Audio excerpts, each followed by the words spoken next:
प्रधानमंत्री जी ने 8 नवंबर को रात को 8 बजे ऐलान किया कि काला धन और भ्रष्टाचार कम करने के लिए देश से वो 500-500, हजार के नोट बंद कर रहे हैं और 2-2 हजार रुपए के नोट चालू कर रहे हैं। अगर ये भ्रष्टाचार और काला धन उनका ये कदम कम करता तो हम सबसे पहले प्रधानमंत्री जी का साथ देते। आप सब लोग जानते हैं, भ्रष्टाचार के खिलाफ, काले धन के खिलाफ इस देश के अंदर खूब जम के लड़ाई लड़ी हम लोगों ने। एक टाइम ऐसा था जब रॉबर्ट वाड्रा का नाम लेने से इस देश के अंदर लोग डरा करते थे। उस वक्त रॉबर्ट वाड्रा के भ्रष्टाचार के खिलाफ कागज हमने इस देश के सामने रखे थे। इस देश के सबसे शक्तिशाली लोग, ऐसे लोग जिनका नाम लेने से सारी पार्टियां डरती हैं, उनके स्विस बैंक के अकाउंट के नंबर हमने इस देश के सामने रखे थे। भ्रष्टाचार के खिलाफ अपनी लड़ाई में हम लोगों ने अपनी जान भी दांव पे लगाई है। आप लोगों को याद होगा, कांग्रेस के मंत्रियों के भ्रष्टाचार के खिलाफ मैंने अनशन किया था। एक बारी 10 दिन का अनशन किया था, एक बारी 15 दिन का अनशन किया था। शुगर का मरीज हूं मैं। डॉक्टरों ने कहा था कि अगर 48 घंटे से ज्यादा ये भूखा रहा तो ये जिंदा नहीं बचेगा, लेकिन ऊपर वाले की कोई शक्ति थी कि 10 दिन एक बार भूखे रहा और एक बार 15 दिन भूखे रहा। तो अगर भ्रष्टाचार के खिलाफ कोई ये सार्थक कदम होता, सबसे पहले मैं नजर आता, सबसे पहले मैं इसका समर्थन करता। कुछ भी अच्छा काम होता है देश में, हम उसमें राजनीति नहीं करते, उसका साथ देते हैं। मोदी जी से मेरे ढेरों डिफरेंसेस हैं, ढेरों असहमतियां हैं, लेकिन मोदी जी ने स्वच्छ भारत का ऐलान किया। सबसे पहले मैं और मेरी पूरी टीम, हमारे सारे वॉलंटियर्स झाड़ू लेके बाहर निकले थे। मोदी जी ने योगा डे का मनाने का ऐलान किया। सबसे पहले मैं, हमारी सारी टीम चटाई लेके इंडिया गेट गए थे उनके साथ योगा करने के लिए, उनकी तारीफ की थी। अगर 500-500 और 1000 के नोट बंद करके 2-2 हजार के नोट आने से भ्रष्टाचार इस देश में कम होता, सबसे पहले मैं इनका साथ देता। लेकिन इससे भ्रष्टाचार कम नहीं होने वाला, काला धन कम नहीं होने वाला। आज इसी के बारे में चर्चा करेंगे हम लोग। मैं आज कई सारी ऐसी बातें करने जा रहा हूं, कुछ ऐसे कागज भी आपके सामने रखने जा रहा हूं। मीडिया बहुत अच्छा है, हमारे देश का मीडिया बहुत अच्छा है, लेकिन उसकी मजबूरियां हैं। उनको डरा रखा है, मोदी सरकार ने उनको डरा रखा है। उनको डर लगता है इनमें से कई सारे कागज सबके सामने रखने में। इसीलिए आज हमने ये माध्यम का इस्तेमाल किया है कि सोशल मीडिया के जरिए, फेसबुक के जरिए, ट्विटर के जरिए सीधे आपसे बात करेंगे, सीधे जनता से बात करेंगे, क्योंकि हमें डर नहीं लगता। सबसे पहले बात करते हैं कि मैंने बहुत सोचा, मैं भी इनकम टैक्स डिपार्टमेंट में था, इनकम टैक्स में कमिश्नर रह चुका हूं, काला धन, सफेद धन, ये सारी चीजें समझता हूं थोड़ी सी। 500-500, 1000 के नोट बंद करके 2000 के नोट चालू करने से भ्रष्टाचार कम होगा कि ज्यादा होगा? आप भी इस बारे में सोचिएगा। मैंने तो बहुत सोचा है, इससे कम नहीं होगा, ज्यादा होगा। मान लीजिए आपको 1 लाख रुपए की रिश्वत देनी है, आप अपने जेब में 1000 के अभी 100 नोट ले जाते थे, अब आपको 50 ही नोट ले जाने पड़ेंगे। तो ये तो सहूलियत हो गई। अब 2 लाख रुपए की रिश्वत के नोट ले जा सकते हो अपनी जेब में। ये कमरा है, इस कमरे में मान लो पहले 100 करोड़ रुपए आते थे 1000 के नोट में, अब इतने कमरे में 200 करोड़ रुपए आ जाएंगे इतने से कमरे में। ये तो सहूलियत होगी काला धन वालों को। और ये मैं कोई हवा में बात नहीं कर रहा, अभी तो 2000 के नोट आए ही आए हैं। परसों खबर आई, गुजरात में एक आदमी, एक अफसर 3 लाख रुपए के 2-2 हजार रुपए के नोट रिश्वत लेते हुए पकड़ा गया। तो क्या फायदा हुआ? रिश्वत तो वैसे ही चल रही है, पहले 1000 के नोट में चलती थी, अब 2000 के नोट में हो गई। भ्रष्टाचारी भी वहीं, पैसे लेने वाला भी वहीं, पैसे देने वाला भी वहीं। पहले 1000 के नोट में देते थे, अब 2-2 हजार के नोट में हो गए। कल खबर आई, गुजरात के अंदर एक 4 लाख रुपए की रिश्वत लेते हुए पकड़ा गया। परसों 3 लाख रुपए की एक खबर थी, कल 4 लाख रुपए की रिश्वत लेते हुए पकड़ा गया। मध्य प्रदेश के अंदर 3 अफसर एजुकेशन डिपार्टमेंट के 25-25 हजार रुपए की रिश्वत लेते हुए पकड़े गए। असम के अंदर एक और अफसर पकड़ा गया, सारे नए नोट 2-2 हजार रुपए के नोट। तो 2 चीजें, पहली चीज तो ये कि कह रहे थे 2,000 रुपए मिलेंगे काउंटर पे 2,000, तो इनके पास 4 लाख रुपए के 2-2 हजार के नोट कहां से आए जी? कह रहे थे 2,000 मिलेंगे, 3 लाख रुपए की रिश्वत देने के पैसे कहां से आए? 25,000 रुपए की रिश्वत देने के पैसे कहां से आए? इसका मतलब जिसके पास काला धन है उसकी तो सेटिंग चल रही है, पीछे पीछे उसकी सेटिंग चल रही है, उसको तो पैसे मिल रहे हैं। मुसीबत हो रही है तो आपको हो रही है, मेरे को हो रही है, हम जैसे आम लोगों को मुसीबत हो रही है। और दूसरी चीज कह रहे थे भ्रष्टाचार कम हो गया, तो भ्रष्टाचार चालू हो गया। तो एक चीज तो बड़ी साफ हो गई, 500-500 और 1,000 के नोट बंद करके 2,000 के नोट लाने से ना भ्रष्टाचार खत्म होने वाला, ना काला धन खत्म होने वाला, कुछ नहीं खत्म होने वाला। तो फिर क्यों करा? इसके ऊपर बहुत सोचा हम लोगों ने, बहुत सोचा, और धीरे धीरे ये निकल के आ रहा है कि आजाद भारत का ये सबसे बड़ा स्कैम है, सबसे बड़ा घोटाला है। ये 8 लाख करोड़ रुपए का घोटाला है, और ये मैं पूरी जिम्मेदारी के साथ बोल रहा हूं।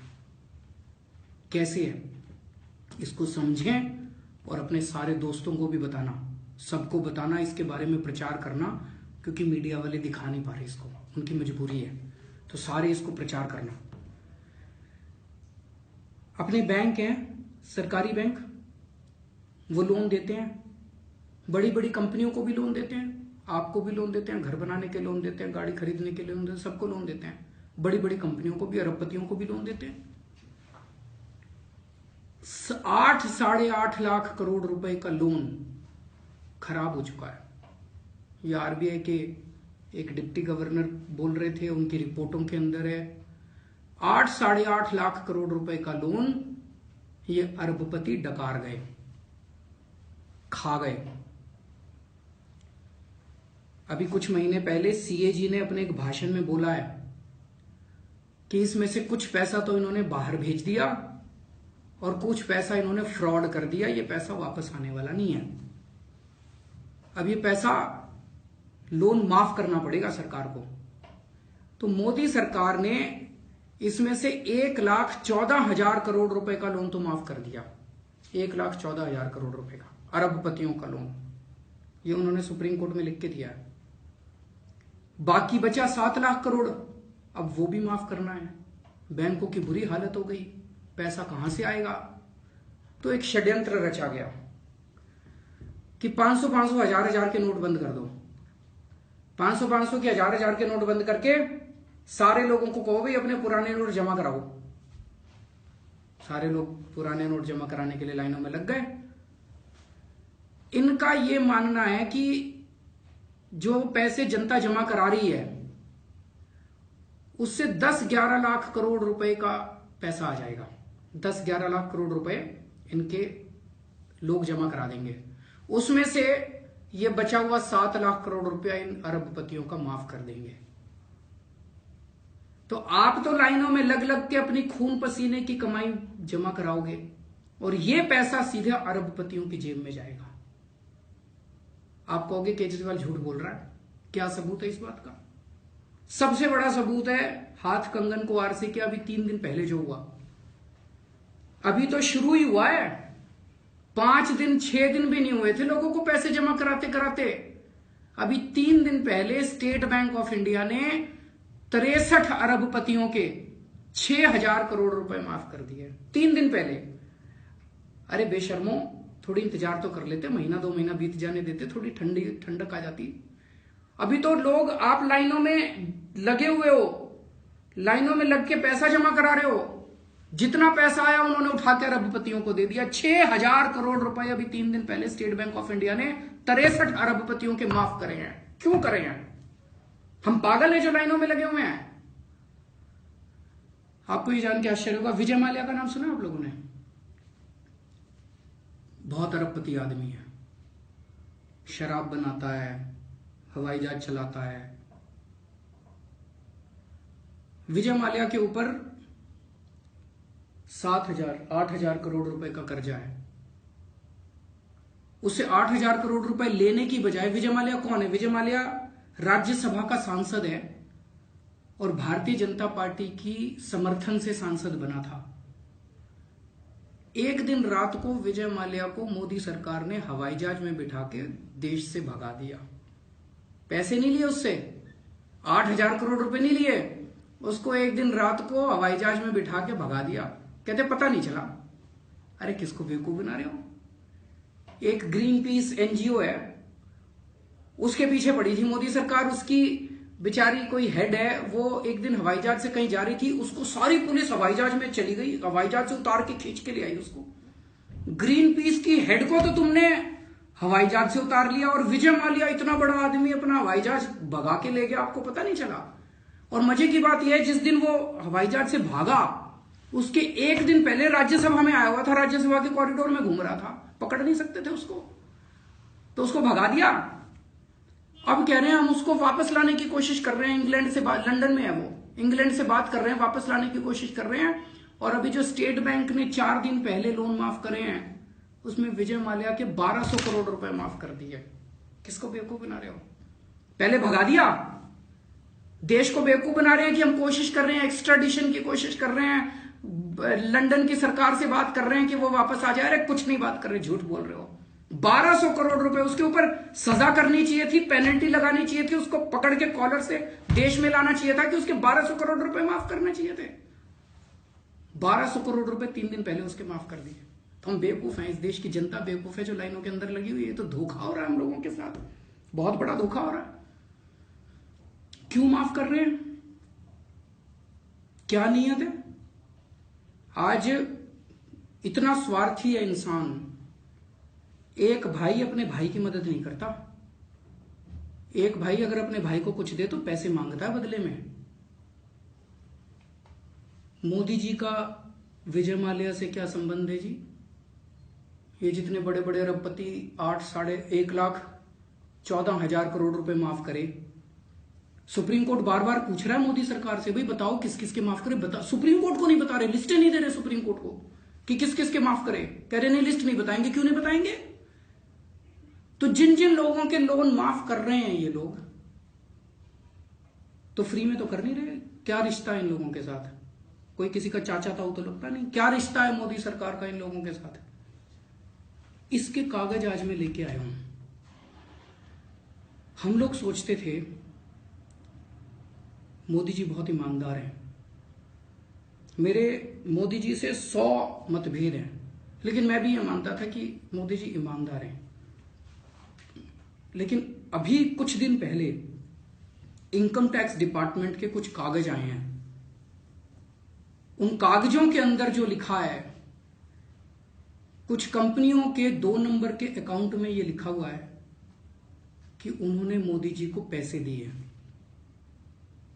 ठीक है कि गलत है मेरे को नहीं पता, जांच करनी पड़ेगी। जांच दबा दी गई।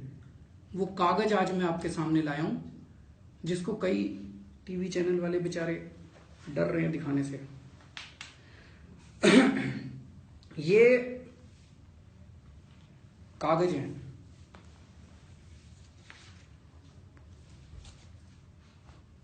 पंद्रह अक्टूबर 2013 को आदित्य बिड़ला ग्रुप के ऊपर रेड हुई, इनकम टैक्स वालों की रेड हुई। उस रेड में इनकम टैक्स वाले खूब सारे बही खाते, उनके लैपटॉप, उनके मोबाइल फोन सारे उठा के ले आए। वो जितना इनकम टैक्स वाले कागज लेके आए थे वहां से, उसकी फिर इनकम टैक्स वालों ने एक रिपोर्ट बनाई सारा समझ के, भाई कितने पैसे की चोरी की इन्होंने, कितना। ये जो देख रहे हो ये 4 वॉल्यूम की रिपोर्ट है, इनकम टैक्स की रिपोर्ट है, हमने नहीं बनाई, इनकम टैक्स की रिपोर्ट है, ओरिजिनल की फोटोकॉपी है।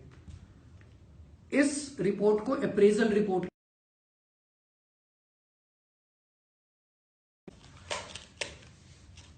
इस रिपोर्ट में लिखा है कि उनके लैपटॉप से, बिड़ला ग्रुप कंपनी के लैपटॉप से, उसके लैपटॉप में एंट्री मिली Gujarat CM 25 crore 12 done rest question mark. ये मतलब गुजरात सीएम को 25 करोड़ देने थे, 12 दे दिए, बाकी अभी बाकी हैं। 40 करोड़ 10 लाख रुपए का कैश दिया, अहमदाबाद में दिया। किसने दिया ये भी लिखा हुआ है। अब ये सच है कि झूठ है मुझे नहीं पता। एक कमरे में 130 करोड़ का कैश मिला, ये कागज मिला, इनकम टैक्स डिपार्टमेंट का कागज है। इसकी जांच तो होनी चाहिए थी, जांच भी नहीं हुई, जांच दबा दी गई। और अब जो मैंने सुना है, हफ्ते 10 दिन के अंदर इन कागजों की को डिस्ट्रॉय कर दिया जाएगा, इनकम टैक्स में खत्म कर दिया जाएगा इन कागजों को। उसकी पूरी तैयारी चल रही है कानूनी रूप से।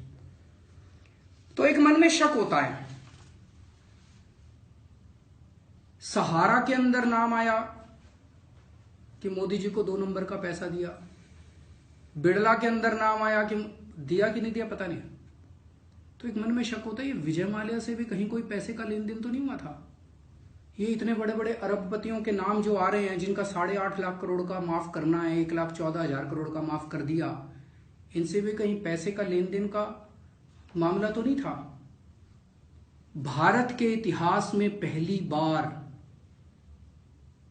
बार ऐसा हो रहा है कि किसी प्रधानमंत्री का कंपनियों के 2 नंबर के कागजों के अंदर इस तरह से नाम आ रहा है। पहली बार ऐसे हो रहा है। सबको बताना, ये देश को जानने की जरूरत है कि हो क्या रहा है इस देश के अंदर। और ये वाला जो कागज है सहारा वाला, ये तो अभी 2-3 दिन पहले छपा है कई सारे जगहों पे। ये मैंने विधानसभा के अंदर 3 दिन पहले रखी थी रिपोर्ट।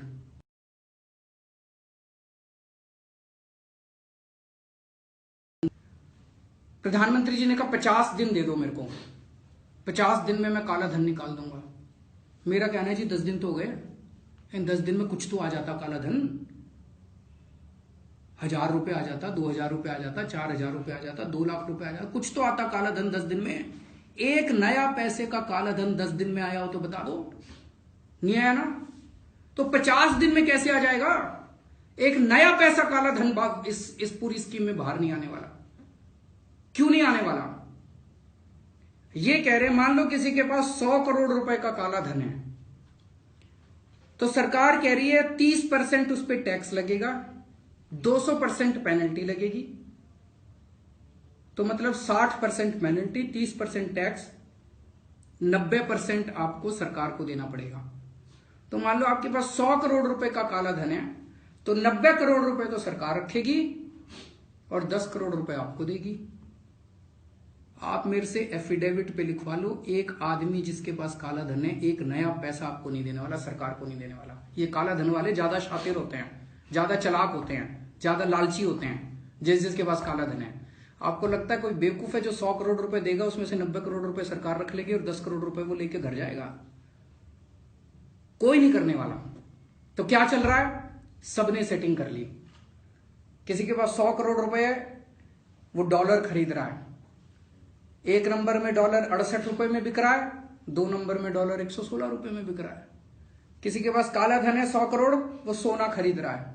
1 नंबर में 30,000 रुपए तोला बिक रहा है, 2 नंबर में सोना 56,000 रुपए तोला बिक रहा है। तो सबने, अब मुद्दा ये उठता है, जिसने डॉलर खरीदे, जिसने सोना खरीदा, वो उसके पास 500, 1,000 के नोट आ गए। वो क्या करेगा? उन्होंने बैंकों में सेटिंग कर रखी है। बैंकों से सीधे होम डिलीवरी हो रही है। 2-2 हजार रुपए के नोट उनके घर पहुंच जाएंगे, 500, 1,000 के नोट उठा के ले जाएंगे। इसका सबसे बड़ा सबूत ये है जो मैंने आपको बताया कि गुजरात के अंदर 4 लाख रुपए रिश्वत लेते हुए पकड़ा गया। कैसे आए? उसकी सेटिंग होगी बैंकों से, तभी तो लेके आया। 3 लाख रुपए रिश्वत ले। अभी पूरे देश के अंदर कितने ऐसे मामले हो चुके हैं, बच्चों की, उनकी शादियां टूट चुकी, लड़कियों की शादियां टूट चुकी, शादियों के लिए पैसा नहीं है। 500, 1,000 के नोट हैं, बैंकों में जाते हैं, बैंक पैसा नहीं दे रहे। बैंक कहते हैं 2,000 रुपए ले लो, 10,000 रुपए ले लो। 10,000 रुपए में बेटी की शादी होती है। लेकिन अभी 3 दिन पहले बीजेपी के एक दोस्त हैं, जनार्दन रेड्डी, बेंगलोर में, कर्नाटका में। जनार्दन रेड्डी वो व्यक्ति है जो माइनिंग घोटाले के अंदर पकड़ा गया था, खूब हंगामा मचा था। माइनिंग स्कैम बहुत बड़ा, रेड्डी ब्रदर्स, आपने नाम सुना होगा। उन्होंने अपनी बेटी की शादी करी, 500 करोड़ रुपए खर्च करे अभी 3 दिन पहले, 500 करोड़। उनके पास 500 करोड़ के 2-2 हजार रुपए के नोट कहां से आ गए? उनको क्या किसने दे दिए? हमारे यहां तो मैं भी गया था, चांदनी चौक गया था, सदर बाजार गया था, गांधी बाजार, सब जगह इनकम टैक्स वाले घूम रहे हैं। डरा रखा है सारी मार्केट को, सारी मार्केट बंद है, इनकम टैक्स वाले घूम रहे हैं, हर दुकान पे जा जाके ठप्पा लगा रहे हैं, हर दुकान पे जा जाके ठप्पा लगा रहे हैं। जनार्दन रेड्डी के यहां क्यों नहीं ठप्पा लगाया? जनार्दन रेड्डी के यहां क्यों नहीं इनकम टैक्स वाले गए? हार्ट अटैक नहीं हो रहा उनके उससे देखो, बॉडी लैंग्वेज से खुशी से टपक रहे हैं वो लोग, जैसे पता नहीं क्या इतना अच्छा काम कर दिया। और हार्ट अटैक किसका हो रहा है? लाइन में लगे हुए लोगों का, रिक्शे वाले का, सब्जी वाले का, लेबर का, उनका हार्ट अटैक हो रहा है। तो काला धन किसके पास है? हमारे पास है कि उन लोगों के पास है? उनका सारा काला धन इन लोगों ने, ये लोग वाइट कर देंगे। तो बड़े बड़े लोगों का कुछ नहीं हो रहा। दूसरा, जब मोदी जी प्रधानमंत्री नहीं बने थे, 22 दिसंबर 2013 को 22 दिसंबर 2013 को मोदी जी ने ट्वीट किया था। उसमें कहा था, देश का बच्चा बच्चा जानता है कि इस देश का काला धन स्विस बैंकों में है। तो अगर बच्चा बच्चा जानता है, मोदी जी आप भी जानते हो स्विस बैंकों में है, तो स्विस बैंकों के ऊपर क्यों नहीं एक्शन ले रहे आप? 2011 में 648 लोगों की लिस्ट आई थी भारत सरकार के पास, जिसमें लिस्ट थी कि किस किस के पास काला धन है। उसमें देश के सारे बड़े बड़े लोग थे, सारे बड़े बड़े लोगों के नाम थे उसमें। 648 लोगों की लिस्ट थी। कांग्रेस ने उनके ऊपर कोई एक्शन नहीं लिया। मोदी जी भी कोई एक्शन नहीं ले रहे। मोदी जी को तो पता था स्विस बैंकों में काला धन है, क्योंकि मोदी जी के भी उसके अंदर, मोदी जी के भी दोस्त हैं।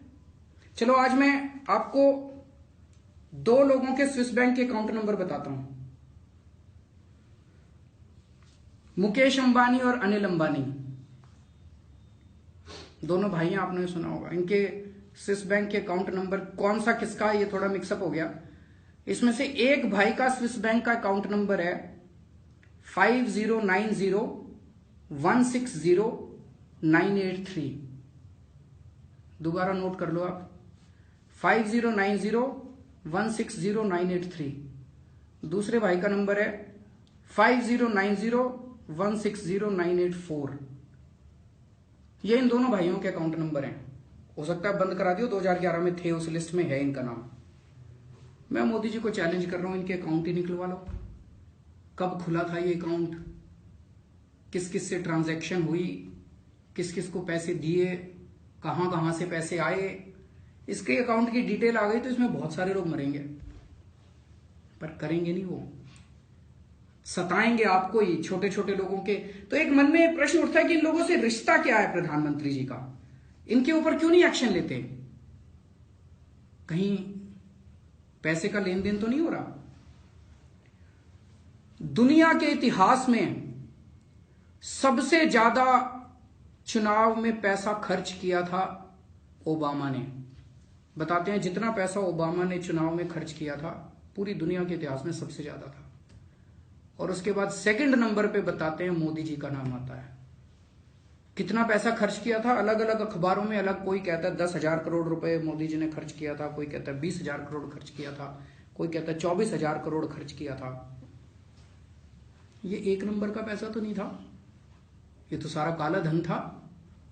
तो प्रधानमंत्री जी बताएं किस किस से लिया था, कितना कितना लिया था, पहले उनका तो जमा करा दो, उनको बोलो कि बैंकों में जमा कराएं। बताएं प्रधानमंत्री जी, सबसे ज्यादा काला धन पॉलिटिकल पार्टीज के अंदर चलता है।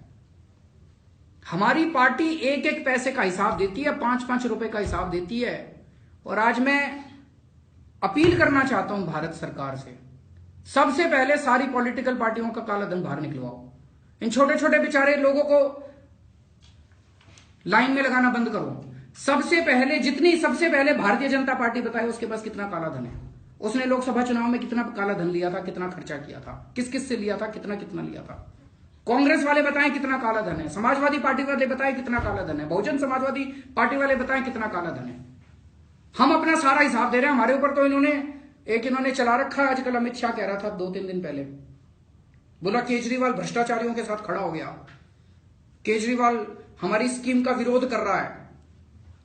केजरीवाल में ही दम है जो तुम्हारी स्कीम का विरोध कर रहा है। बाकियों ने काला धन ले रखा, उनकी हिम्मत नहीं है, तुम उनके ऊपर रेड करा दोगे। हमारे ऊपर तुमने सीबीआई की रेड करा दी। कहते हैं 3,000 करोड़ रुपए केजरीवाल ने पंजाब चुनाव के लिए इकट्ठे कर रखे थे, वो सारे बेकार हो गए। अमित शाह जी, आपने तो मेरे ऊपर सीबीआई की रेड करा ली, इनकम टैक्स की रेड करा ली, पुलिस की रेड करा ली, ईडी करा ली। हमारी पार्टी की जितनी, जब से पार्टी बनी है, सारे केस आपने इनकम टैक्स में खोल दिए। एक नया पैसा नहीं मिला आपको। अगर एक नए पैसे का आपको काला धन मेरे पास मिल जाता, मेरे को जेल में डाल देते आप। सबसे पहले आप मेरे को जेल में डालते, नया पैसा आपको नहीं मिला। तो मेरा ये कहना है कि सबसे पहले इन सारी पार्टियों का हिसाब किताब होना चाहिए। सारी पार्टियां अपना अपना काला धन बताएं, उनकी सारी जांच होनी चाहिए। दूसरा, अब तो सारे लोग कह रहे हैं कि इन्होंने अपने लोगों,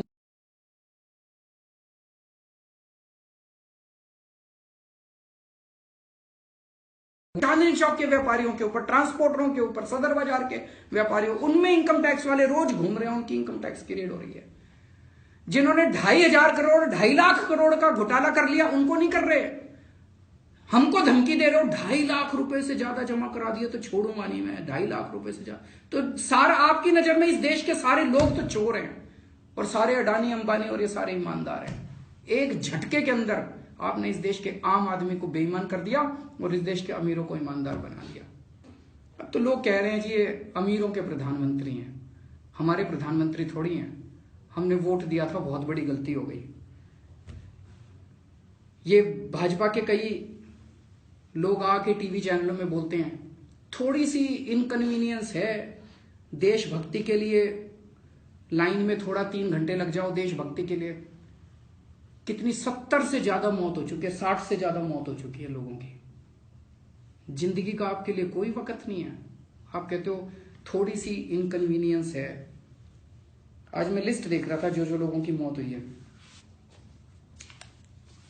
चित्तूर आंध्र प्रदेश में रत्ना पिल्लई, दिल्ली से वीरेंद्र बसोया, रोहतक हरियाणा से राजेश कुमार, आजमगढ़ उत्तर प्रदेश से इश्तियाक अहमद, सीकर राजस्थान से जगदीश पनवर, निजामगढ़ डिस्ट्रिक्ट तेलंगाना से शेख बशीर, मेरठ से मोहम्मद शहजाद, भिंड डिस्ट्रिक्ट मध्य प्रदेश से बाबूलाल वाल्मीकि।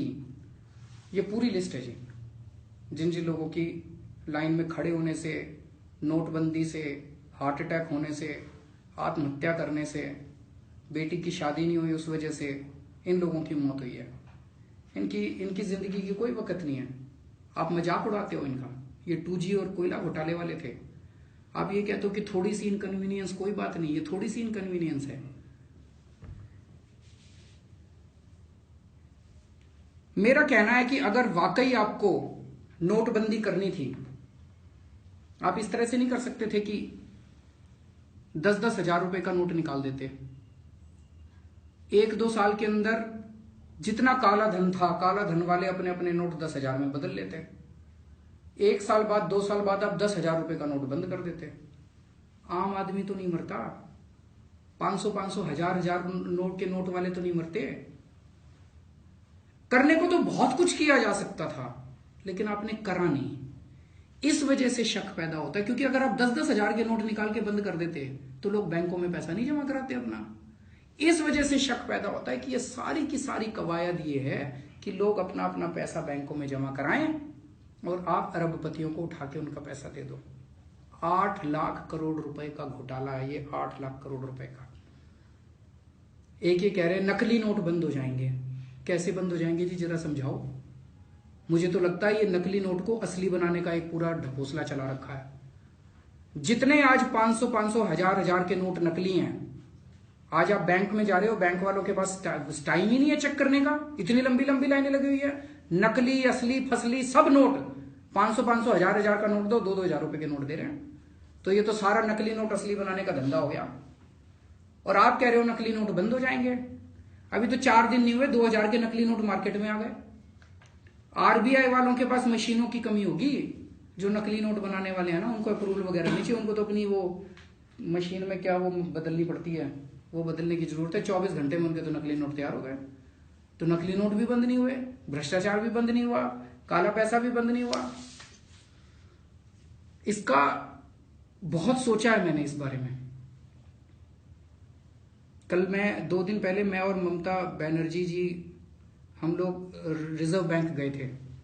उनसे एक ही चीज पूछने गए थे कि जी आपने कितने 500 के नोट बंद करे, कितने 1000 के नोट बंद करे, अब कितने 2000 के नोट की जरूरत है, कितने 500 के नोट की जरूरत है, उसमें से कितने छप गए और कितने छपने बाकी हैं। रिजर्व बैंक के अफसर कहते हैं जी हमारे पास इसका कोई डेटा नहीं है। डेटा तो होगा, दे नहीं रहे। जो अखबारों में खबरें छप रही हैं वो बड़ी भयानक हैं। अखबारों में खबर ये छप रही है कि इनके पास नोट ही नहीं है। बता रहे हैं 500 के नोट तो अभी 10 नवंबर से छपने चालू हुए हैं। पता नहीं सही है कि गलत है, अखबारों में खबर छपी है। और 6 महीने लगेंगे 500 के नोट छप के तैयार होने में। तो जो प्रधानमंत्री जी कह रहे 50 दिन के अंदर कुछ ठीक नहीं होने वाला। अगर 6 महीने लगेंगे ये ठीक होने में, मार्केट के अंदर सब्जियों की कमी हो गई है, सब्जियों के दाम दुगने हो गए हैं, दूध की कमी हो रही है, खाने पीने की चीजों की कमी हो रही है, फैक्ट्रियां बंद हो गई हैं। मेरा एक दोस्त है, उसकी कई सारी फैक्ट्रियां थी, 4000 लोगों को उसने रोजगार दे रखा था। अचानक उसका सब कुछ बंद हो गया, प्रोडक्शन बंद हो गई और सब लोगों को नौकरी से निकाल रहा है। हर जगह ये हाल है। सदर बाजार के अंदर सारी दुकानें बंद पड़ी हैं, सारे पलेदार, सारे मजदूर, सारे बेरोजगार हो गए। सारी मार्केटें, सारी मंडी बंद पड़ी हुई है, सब कुछ बंद हो गया। लोगों का घर बंद हो गया, लोगों का रोजगार बंद हो गया। अगर ये इसी तरह से चलता रहा, मतलब मैं जितना सोच रहा हूं उतना ज्यादा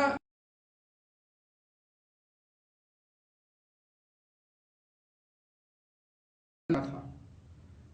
1970 के दशक के अंदर हांगकांग में इतना भ्रष्टाचार था, इतना भ्रष्टाचार था। उन्होंने क्या करा? उन्होंने नोटबंदी नहीं करी, उन्होंने एक इंडिपेंडेंट कमीशन अगेंस्ट करप्शन बनाया, जैसे लोकपाल बनना था, और उसको सारी पावर दे दी।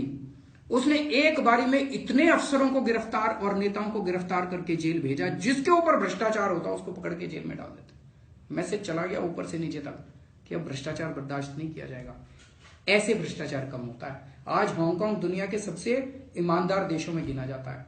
सिंगापुर ने कैसे किया? इसी तरह से किया, सख्ती करके किया, बेईमान लोगों को जेल भेज के करा। आज आपने नोटबंदी कर दी, भ्रष्टाचारी भी वहीं बैठा है, पैसे देने वाला भी वहीं है, पैसे लेने वाला भी वहीं है। नोट बदल दिए, वो नोट तो अभी भी। जब आप, अगर मैंने बताया 648 लोगों की आपके पास लिस्ट है स्विस बैंक वालों की, उनमें से 100 लोगों को आप जेल भेज दो, पूरे देश के अंदर हड़कंप ना मच जाए। तो हमने भ्रष्टाचार कम करके दिखाया था 49 दिन की सरकार के अंदर। 49 दिन की सरकार में 49 दिन के अंदर हमने 30-35 अफसरों को जेल भेज दिया जिनके ऊपर भ्रष्टाचार के आरोप थे, ऊपर से नीचे तक। आज भी लोग याद करते हैं कि 49 दिन के अंदर दिल्ली में भ्रष्टाचार खत्म हो गया था। जब हमारी दोबारा सरकार आई, आपने हमारी एंटी करप्शन ब्रांच ही छीन ली। आज आप एंटी करप्शन ब्रांच हमको वापस दे दो, 1 महीने के अंदर दिल्ली में भ्रष्टाचार कम ना करके दिखा दे तो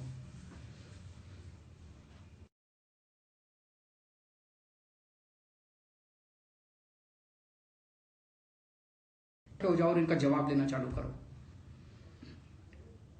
कह रहे हैं 50 दिन दे दो, 50 दिन में हम ठीक कर देंगे। तैयार हैं जी। आप हमको यह समझा दो कि 50 दिन में कैसे ठीक करोगे, 50 दिन में काला धन कैसे आएगा, 10 दिन में कितना काला धन आ गया। कुछ लोग, जब मैं उनसे बात करता हूं ना, वो कहते हैं नहीं बड़े बड़ों का पैसा तो निकलेगा। मैं जानना चाहता हूं कैसे निकलेगा, समझा तो दो। वो कहते हैं नहीं मोदी जी मांग रहे हैं 50 दिन, दे दो 50 दिन। एक बूढ़ी अम्मा मिली, बोली जी हर मंगलवार को हनुमान जी का 1.25 रुपए का प्रसाद चढ़ा दिया करो, सारे दुख दूर हो जाएंगे। अब ये भक्त हैं, कहते हैं जी मोदी जी की रोज आरती उतार लिया करो, सारे दुख दूर हो जाएंगे। अंधभक्ति नहीं होती मेरे से, अंधविश्वास नहीं होता। आज आप मेरे को समझा दो, यहां से समझा दो, किसी भी जगह समझा दो कि काला धन इस नोटबंदी से कैसे खत्म होएगा। मैं खड़ा होकर चिल्लाऊंगा मोदी मोदी मोदी, मैं खड़ा होकर चिल्लाऊंगा, सारे ये चिल्लाएंगे मोदी मोदी मोदी। लेकिन मैंने इसके बारे में बहुत सोच लिया, सारी जनता से बात कर ली, कोई नहीं समझा पा रहा कि इस नोटबंदी से काला धन कैसे कम होएगा। अंधविश्वास हमसे नहीं होता जी। आप भी प्रश्न करना चालू करो और आपको भी लगेगा कि ये नोटबंदी असल में देशभक्ति नहीं है, ये सबसे बड़ा देश का घोटाला है। जय हिंद। चलिए, तो ये अरविंद केजरीवाल